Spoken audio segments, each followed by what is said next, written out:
you got your vocoded layer, right? Yeah. You probably just use the Ableton vocoder, right? No, that's Vocal Synth 2, Isotope. All the way, man. That thing is out the box amazing. So how does that work? Does it allow you to vocode to other things, or does it have an internal vocoder that it has? The Vocal Synth 2 is amazing because it has two options. It has like the singular mode where it just plays the vocal but with a cool effect on it, and then it has the MIDI mode, which is where you route it to your vocal and then route that through the same way you would a normal vocoder through the MIDI chords. Which one did you do? Did you just do the internal one, or did you do the external MIDI? Well, what I did was these chords here, I just bounced that MIDI and then imported that into Ableton.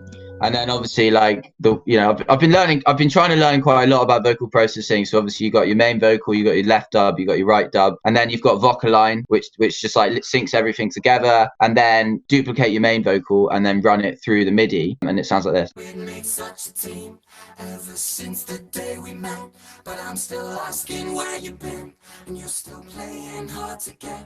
People like you don't come for free. Tell me what have I got to prove? I know you're so. With that specific vocal or that specific vocoder thing right there, did you take all the vocals that you had, like all the dubs and everything, bounced it to audio, and then did this, or is that just your main vocal? No, it's just this one here. We'd make such a team ever since the day we met. It's just the one. It's just the main, like the lead line, but it's routed straight through. And I mean, have you used Vocal Synth too much?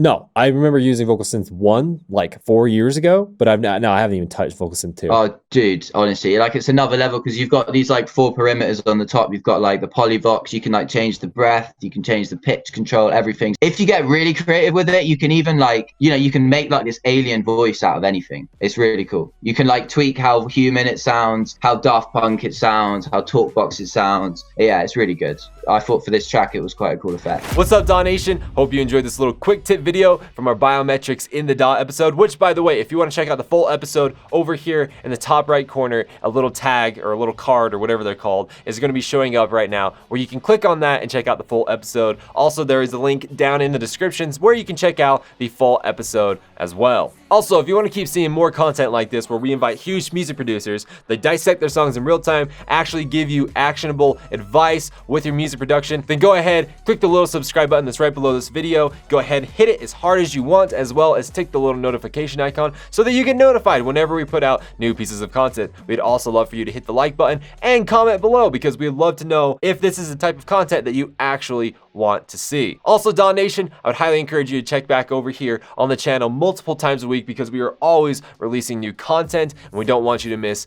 any of it. So go ahead, subscribe, hit the notification bell, hit the like button, leave an absolutely amazing comment down in the comment section. And with that being said, DAW Nation, we'll see you on our next quick tip video.